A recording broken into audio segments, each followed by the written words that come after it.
3 gram of activated charcoal was added to 50 ml of acetic acid solution 0.06 normality in a flux। ठीक है, 3 gram activated charcoal को हम add करते हैं acetic acid solution में जिसकी नॉर्मेलिटी 0.06 से रखी है और वॉल्यूम कितने ml में 50 ml एसिटिक एसिड सॉल्यूशन में हम 3 ग्राम एक्टिवेटेड चारकोल को ऐड करते हैं। ठीक है, after an hour it was filter and the strength of the filtrate was found to be 0.042। 1 घंटे के बाद कुछ इसमें से क्या अमाउंट जो एसिटिक एसिड का एब्जॉर्ब हो गया होगा, तो जब हम इसको फिल्टर करते हैं तो जो इसकी स्ट्रेंथ होती है वो घट जाती है। ठीक है, वो घट के 0.042 हो जा रही है। The amount of acetic acid absorb पर ग्राम ऑफ चारकोल, जो कितना एसिटिक एसिड एब्जॉर्ब हुआ है हमें 1 ग्राम ऑफ चारकोल के हिसाब से बताना है। ठीक है, तो हमें क्या इसकी दे रखी है, हमें नॉर्मेलिटी दे रखी है दोनों टाइम की। तो हमें N1 दे रखा है, इन्होंने N1 दे रखा है 0.06, ठीक है नॉर्मेलिटी, और हमें N2 कितना दे रखा है, दैट इज 0.042। वॉल्यूम कितना है, V1 भी मेरा 50 ml होगा और V2 भी मेरा 50 ml होगा, वॉल्यूम तो मेरा सेम ही रहेगा। ठीक है, तो अगर आप देखोगे तो आपका जो इनिशियल मिली इक्वालेंट था, आपका जो इनिशियल इक्वालेंट था, initial equivalent of acetic acid कितना हो जाएगा आपका initial equivalent, that is N1 into V one, that is N1 into V one होगा ना, N1 इंटू वी वन। ठीक है, N1 कितना आपका 0.06 है, इंटू वी वन कितना 50। ठीक है, 50 ml है। ठीक है, तो इंटू 10⁻³ क्योंकि ml क्या होगा उसको लीटर में कन्वर्ट करना होगा हमें, तो ये हो गया आपका। ओके, ऐसा final equivalent of acetic acid. ठीक है, एसिटिक एसिड का फाइनल इक्विवेलेंट कितना है, that is N2 into V2। N2 कितना है मेरा 0.042, वॉल्यूम मेरा 50 ml है, दैट इज 50 इंटू 10⁻³ ml को लीटर में कन्वर्ट कर दिया मैंने। ठीक है, ओके, अब तो कितना हमारा इक्विवेलेंट एब्जॉर्ब हुआ। ठीक है, अमाउंट ऑफ आपका लिख देता हूँ मैं यहाँ पे, कितना हमारा इक्विवेलेंट एसिटिक एसिड का एब्जॉर्ब हुआ, equivalent of acetic acid एडसॉर्ब।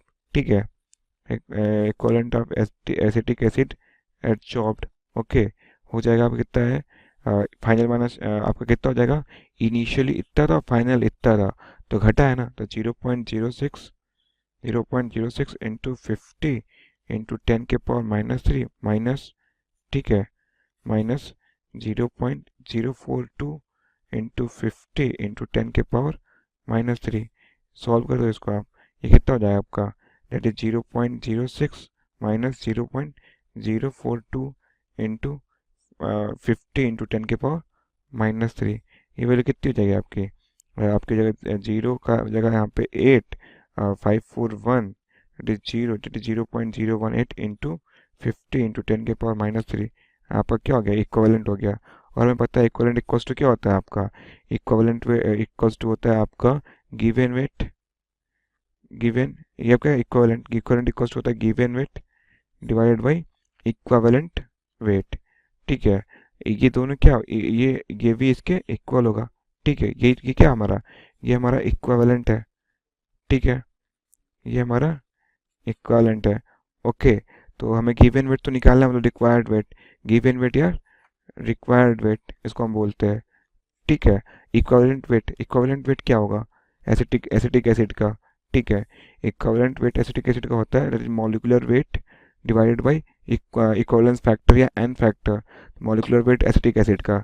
Acetic acid का फॉर्मूला क्या होता है, CH3COOH। ठीक है, कार्बन कितने हैं, 2 हैं, तब 12 इंटू 2 दैट इज 24।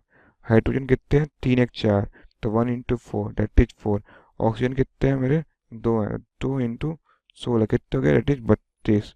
सबको ऐड करोगे तो 4482 01 235 60 हो गया, तो 60 और एन फैक्टर थी इसकी 1, तो कितनी हो गई इक्विवेलेंट वेट 60 हो गई, इक्विवेलेंट वेट कितनी हो गई इसकी 60 हो गई। तो इसको लिख सकते हैं हम equivalent equals to that is required weight divide by 60 equals to 0.018 into 50 into 10⁻³ ठीक है, आपका रिक्वायर्ड वेट ये आपका क्या है, ग्राम पर मोल में है, तो रिक्वायर्ड वेट भी क्या होगा, ग्राम पर मोल में होगा। तो ये जो रिक्वायर्ड वेट होगा हमारा ग्राम में होगा। तो रिक्वायर्ड वेट इक्वल्स टू आपका हो जाएगा that is 0.018 into 50 into 60 into 10⁻³ that is gram per mole. Okay, इसको फिर हम सॉल्व करें अगर, इसको लिख सकते हैं आपका 18 5 से 90, ये आपका लिख सकते हो इसको आप 00 यहाँ पे ना, 5 6 से 30, ये कितना हो जाएगा आपका 5 6 या 30, ओके 3000। ठीक है, इसको लिख दो आप, ये हो जाएगा 18 इंटू 3 इंटू 10⁻³ ये हो जाएगा that is 54 into 10⁻³ that is gram per mole. कितना हो गया आपका 54 मिलीग्राम पर मोल। तो 54 मिलीग्राम पर मोल आपका कितना एब्जॉर्ब हुआ है। ठीक है, आपका 3 ग्राम एक्टिवेटेड चारकोल से 3 ग्राम एक्टिवेटेड चारकोल से 3 ग्राम एक्टिवेटेड चारकोल ने क्या किया आपका, 3 ग्राम एक्टिवेटेड चारकोल एब्जॉर्ब्स ठीक है 54 milligram of CH3 COOH that is acetic acid. तो 1 ग्राम एक्टिवेटेड चारकोल कितने एब्जॉर्ब करेगा, 1 gram activated charcoal absorbs 1 gram activated charcoal absorbs that is 54 divide by 3 milligram of acetic acid that is 18 milligram of acetic acid. अब हम देखते हैं हमारा कौन सा ऑप्शन क्या है करेक्ट है। फोर्थ ऑप्शन क्या है आपका करेक्ट, 18 मिलीग्राम आपका एसिटिक एसिड क्या होगा एब्जॉर्ब होगा। जब हम 750 ml 0.5 मोलर HCl को 250 ml 2 मोलर HCl से मिक्स करते हैं, तब जो रिजल्टिंग सॉल्यूशन होगा उसकी मोलारिटी क्या होगी, ये हमें फाइंड करना है। जब भी कोई दो सॉल्यूशंस जिनके मोलारिटीज M1 और M2 हो और वॉल्यूम्स V1 और V2 हो, इन्हें हम मिक्स करते हैं, तो जो रिजल्टिंग सॉल्यूशन होता है उसकी मोलारिटी M होती है M1 V1 plus M2 V2 upon V1 plus V2।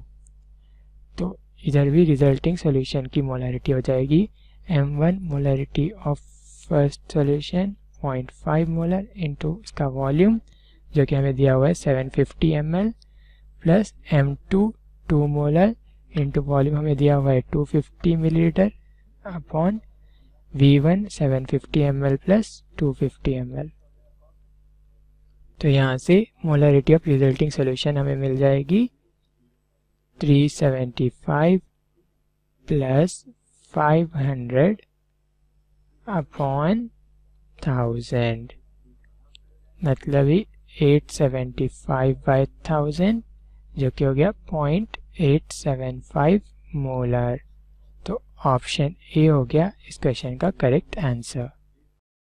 हमारा क्वेश्चन है dissolving 120 gram of urea in 1000 gram of water gave a solution of density 1.15 ग्राम पर millilitre, the molarity of the solution is.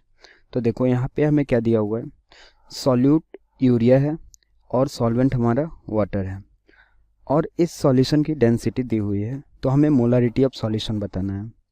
तो सबसे पहले क्या देखेंगे यहाँ पे, गिवन हमें क्या क्या है, गिवन है amount of solute that is equal to 120 gram. अब देखो हमें मोलारिटी फाइंड करनी है, तो मोलारिटी के लिए क्या चाहिए, number of mole of solute, molarity is equal to number of mole of solute and volume of solution in litre, volume of solution in litre. तो यहाँ से हमें क्या मिल जाएगा, मोलरिटी। तो अमाउंट ऑफ सॉल्यूट दिया हुआ है, तो number of mole of solute हो जाएगा amount of solute upon molecular mass of that solute. तो number of mole of solute is equal to amount of solute दिया हुआ है 120 ग्राम अपॉन यूरिया का molecular mass 60 gram per mole. तो यहाँ से क्या आ गया 2 मोल। अब यहाँ से हमें number of mole of solute मिल गया, वॉल्यूम ऑफ सॉल्यूशन बताना है। तो डेंसिटी ऑफ सॉल्यूशन हमें दी हुई है डेंसिटी क्या होता है, मास अपॉन वॉल्यूम। तो यहाँ से वॉल्यूम क्या मिल जाएगा हमें, मास अपॉन डेंसिटी। तो मास ऑफ सॉल्यूशन क्या होगा, देखो मास ऑफ सॉल्यूशन हो जाएगा सॉल्वेंट का मास प्लस सॉल्यूट का मास। तो सॉल्वेंट का मास कितना है 1000 ग्राम एंड सॉल्यूट का मास है 120 ग्राम। तो दोनों को मिला के मास ऑफ सॉल्यूशन मिल जाएगा 1120 ग्राम अपॉन डेंसिटी कितना दी हुई है, ये दी हुई है 1.15 ग्राम पर मिलीलीटर, 1.15 ग्राम पर मिलीलीटर। तो यहाँ से हमें मिल जाएगा volume of solution is equal to क्या हो जाएगा, तो देखो यहाँ से वॉल्यूम ऑफ सॉल्यूशन हमें मिल गया 973.9, ए हो गया मिलीलीटर में, तो लीटर में क्या हो जाएगा 0.974 लीटर। अब देखो मोलारिटी के इक्वेशन से आते हैं, तो मोलारिटी क्या होता है, molarity is equal to number of mole of solute upon volume of solution in litre. तो यहाँ से हमें दोनों चीज़ें पता है, number of mole of solute कितना है 2 moles upon volume of solution क्या मिल गया 0.974 लीटर।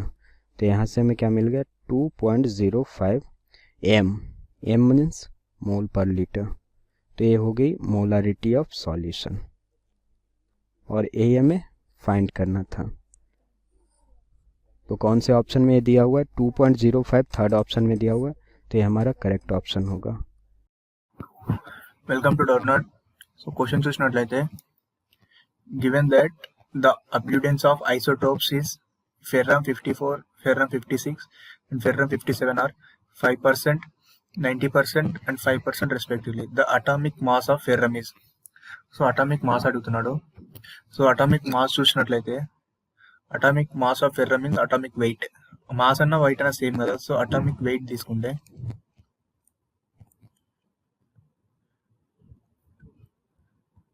ఫస్ట్ వచ్చేసి ఫెర్రమ్ 54 కి ఎంత 5%, 90% అండ్ 5%. సో దీనికి వచ్చేసి రిలేటెడ్ 5%.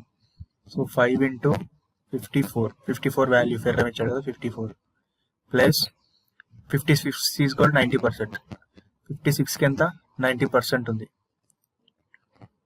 ప్లస్ 57 కి వచ్చేసి 5%, 90% అండ్ 5% రెస్పెక్టివ్గా. సో 57 ఫెర్రమ్కి వచ్చేసి ఐసోటోప్స్కి 5 ఇంటూ 57 బై మనకు వచ్చేసి టోటల్ తీసుకుంటే వాల్యూ ఎంత 100.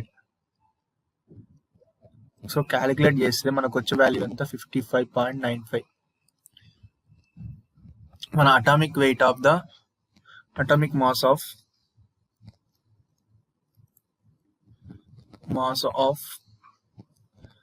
Ferrum Fe is 55.95. ఆప్షన్ వచ్చేసి 55.85 ఒకటి, 55.95, 55.75, 56.5. Option B 55.95 is the correct answer. Ferrum యొక్క మాస్ అటామిక్ మాస్ వచ్చేంత 55.95. This is the solution, friends. Thank you.